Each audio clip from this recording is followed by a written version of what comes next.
রাজনীতিতে ধর্মের ব্যবহার স্পর্শকাতর একটা বিষয়, এটা নিয়ে অনেকের দ্বিমত আছে। বেশিরভাগ মত হলো যে এটাতে রাজনীতিতে ধর্মের ব্যবহার না করাই ভালো। প্রশ্ন হচ্ছে এইবার নির্বাচনে মনে হয় ধর্মের ব্যবহারটা সবচেয়ে বেশি দেখা যাচ্ছে আমার কাছে, যা মনে হয়, আমার মত এটা। তো এই যদি ধর্মের ব্যবহার চলতে থাকে, সেটিকে ডিল করবার জন্য প্রতিপক্ষ যারা আপনারা আছেন, আপনাদের প্রস্তুতি কেমন, আর যারা করছে তাদের ফলটা কি? আমার মনে হয় ব্যাপারটা একটু গভীরভাবে দেখা উচিত। যারা এই শক্তির মধ্যে আছেন তার মধ্যে প্রধান হচ্ছে জামাতে ইসলামী। এরা ঠিক ধর্ম ব্যবহার করে রাজনীতি করছে এখন, এইরকম বোধহয় বলা যাবে না। কোনো কোনো জায়গাতে তাদের নেতারা এই ধরনের কথা বলেছেন, কিন্তু তাদের যে ন্যারেটিভ থাকবে, বক্তব্য থাকবে, কর্মসূচি থাকবে। ডাকসু ইলেকশনে যেমন আমি দেখেছি, ওখানে ধর্ম নিয়ে কোনো বক্তব্যই নেই। তারা ধর্ম প্রচার করছে, ধর্ম প্রতিষ্ঠা করবার জন্য ভোট করছে, এরকম বলেনি।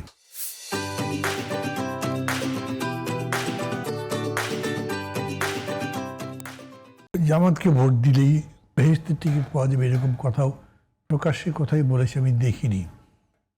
বরঞ্চ তারা তাদের ক্যান্ডিডেটদের মধ্যে হিন্দু, বৌদ্ধ, খ্রিস্টান খুঁজে বেড়াচ্ছে, অন্যান্য বিশ্বাসের লোক খুঁজে বেড়াচ্ছে, তাদের কাউকে কাউকে নমিনেশন দিয়েছে।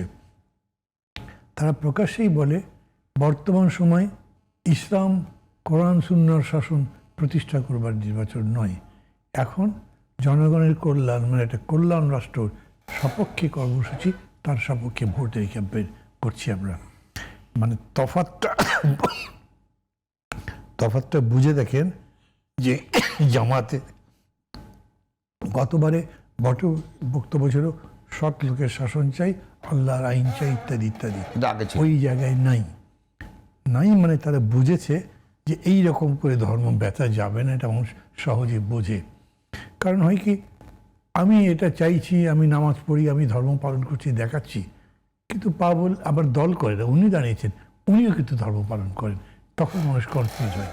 এগুলো দেখে তো। এবং এইখানে জামাত অনেক প্র্যাগমেটিক, আমি বলবো, তারা এটা বুঝেই তাদের ন্যারেটিভ ঠিক করছে। এইটাই বোঝানো দরকার। এই জন্যে এটা হচ্ছে একটা দ্বৈততার মধ্যে পড়া, একটা দ্বন্দ্বের মধ্যে পড়া। জামাত বুঝেছে প্রোগ্রেস বা প্রগতি, বিজ্ঞান, তার সাথে তারা ধর্মের নামে যে ডগমা এতদিন প্রচার করেছে তার ক্ল্যাশ মানুষ ধরেছে, তার অন্তঃশাসনতা মানুষ ধরেছে। আগে এরকম ছিল চাঁদে মানুষ যেতে পারে, এও কি সম্ভব? চাঁদের বুকে পা রাখা মানে চাঁদকে লাথি মারা, যেই চাঁদ দেখে রোজা রাখি, চাঁদ দেখে, এগুলো ইমোশনাল সেন্টিমেন্টাল কথাবার্তা বলা হতো ধর্মের নামে। এখন তো ওটা চলে না, কারণ গ্যাসে যে তা তো দেখা যাচ্ছে। এবং জ্ঞান বিজ্ঞান যেরকম করে বিকশিত হয়েছে, সেগুলোকে চ্যালেঞ্জ করা কারো সাধ্যি নাই।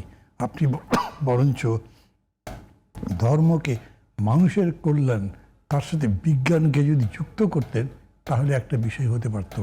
আমার কাছে মাঝে মাঝে মনে হয় জামাতের মধ্যে এই দ্বৈততা কাজ করে বলে তাদের ন্যারেটিভের মধ্যে পরিবর্তন হচ্ছে। এবং এইখানে যে গরদটা আছে, অথবা যেটা করতে গিয়ে তারা নিজেদের দলের মধ্যেই প্রশ্নের সম্মুখীন হচ্ছেন, এই বিষয়টা ধরেই মানুষের কাছে যাওয়া দরকার। আমরা যে রাজনীতি করছি সেটা রাজ্যের জন্য করছি, রাজ্যের প্রজা মানে এই রাষ্ট্রের নাগরিকের জন্য করছি, তাদের কল্যাণের জন্য করছি। এই আমাদের কর্মসূচি, এই আমাদের চিন্তা। এবং ওইখানে পাবেল যেটা বললেন না, তারেক রহমান যে একটা কন্টিনিউয়াস প্রোগ্রাম করে তার প্রোগ্রামগুলো এক্সপ্লেইন করছেন, আমি জানি না। কারণ মানে আমি মনে করি যে আপনি কাউকে যদি প্রশংসা করেন তাহলে তার ক্রিটিসিজমটা মাথায় রাখেন। আপনি পাবলিকলি যদি নাও বলেন, যদি আপনার মনে হয় তার এটার চাইতে এটা হলে সমৃদ্ধ হতো, তাহলে সেটা বলবার মতো জায়গা থাকা ভালো, যাতে বলা যায়। সেইভাবে আমি মনে করি এই কর্মসূচির উপরে যত বেশি জোর দিতে পারবে, মানুষের কাছে নিতে পারবে, মানুষের কাছে বিশ্বাসযোগ্য মনে হবে। আপনি আমাকে যদি আধা মিনিট এক্সট্রা সময় দেন, তাহলে একটা কথা বলি। সেটা হচ্ছে, আমি আমার এলাকায় পূজা উপলক্ষে গেছি, কিন্তু নির্বাচনের চিন্তা মাথায় আছে। একটা হাটের মধ্যে জনসভা করছি। আমি এটা বিভিন্ন জায়গাতে বলি, ওই এলাকার মানুষ আমাকে বলে যে এই হাটটা অনেক বর্ধিষ্ণু ছিল। আমাদের জীবিকা এই হাটের উপরে অনেকখানি নির্ভর করতো। হাটটা শেষ হয়ে গেছে। আপনি যদি যেতেন তাহলে আপনি বলেন যে আপনি এই হাটটা চালু করতে পারবেন আগের মতো জায়গাতে। এখন আমি তো হাট সম্পর্কে কিছু ভালো করে জানি না, বুঝি না, মিথ্যাচার করে তো লাভ নেই। আমি তখন বললাম যে আমি আপনাদের এটা নিয়ে ভাববো এবং পরবর্তী সময় এসে আমি বলবো এটা কি করা যায়। আপনার বাড়ি ওদিকে, আমার থানার মধ্যে ধরেন 3টা বড় বড় হাট আছে।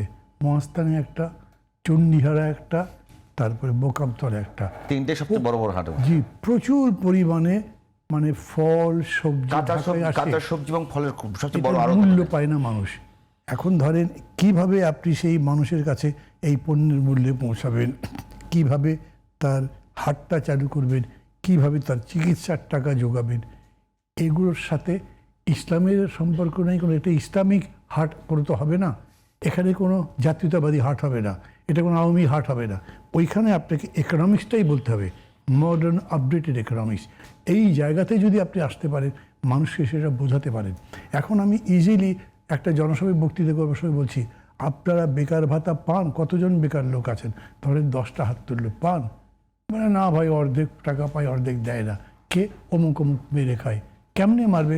যদি একটা ডেটা বেস থাকে, কতজন বেকার আছে, কতজন বৃদ্ধ আছে, কতজন আপনার অকর্মণ্য বা ইত্যাদি আছে, নারী পরিত্যক্তা যারা আছে, এদের কত টাকা আসে, তারা পার পার্সেন্ট কত করে পায়, এটা ওপেনলি ডিক্লেয়ার করা হবে এবং তারপরে আপনি ডিজিটাল সিস্টেমে টাকা ট্রান্সফার করেন, কোনো মধ্যস্বত্বভোগী থাকবে না। মানে এখনকার সায়েন্স অ্যান্ড টেকনোলজি আপনাকে ওই জায়গা দিয়েছে যে আপনি এই জিনিসটা করতে পারবেন। আমি মনে করি কি এখন বিএনপি ওই জায়গায় আসবে। আমি তারেক রহমানের সাথে 2-1বার কথা বলেছি, আমার কিন্তু কথা বলে ভালো লেগেছে। আমার মনে হচ্ছে যে উনি এগুলো ভাবছেন। উনি একদিন আমার সাথে লন্ডন ট্রাফিক নিয়ে কথা বলছিলেন, মানে টু মেক মি আন্ডারস্ট্যান্ড যে ঢাকার ট্রাফিকও উনি ভাবছেন কীভাবে কন্ট্রোল করা যায়। আপনি কল্পনা করতে পারেন, ঢাকার ট্রাফিক যদি আপনারা সলভ করতে পারেন, ঢাকার 2.5 কোটি 3 কোটি লোকের ভোট আপনার হয়ে যাবে। এটার সাথে কিন্তু কোনো ন্যারেটিভ, কোনো আদর্শ, কোনো ডক্ট্রিন ডগবার কোনো সম্পর্ক নেই। ওই জায়গাতে আসতে হবে আপনাকে। এবং আমি মনে করি এইটা এখন বিএনপির পক্ষে সম্ভব। তাদের যে রিসোর্সেস আছে, যে ইন্টেলেকচুয়াল লেভেল আছে, সব কিছু মিলে।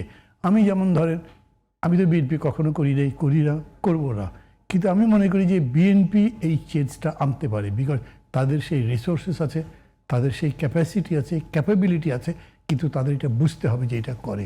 আমি মনে করছি যে তারা এই লাইনে চিন্তা করেন, বাট দলটাও এরকম করে তৈরি করতে হবে। এরকম যেন না হয় মানুষ মনে করে না জামাতের লোক তো ঘুষ খাবে না, তো বিএনপির লোক ঘুষ খাবে না। বিএনপির লোকও কিন্তু যথাযথ যোগ্যতা সম্পন্ন, এইটা স্ট্যাবলিশ করতে হবে আপনাকে।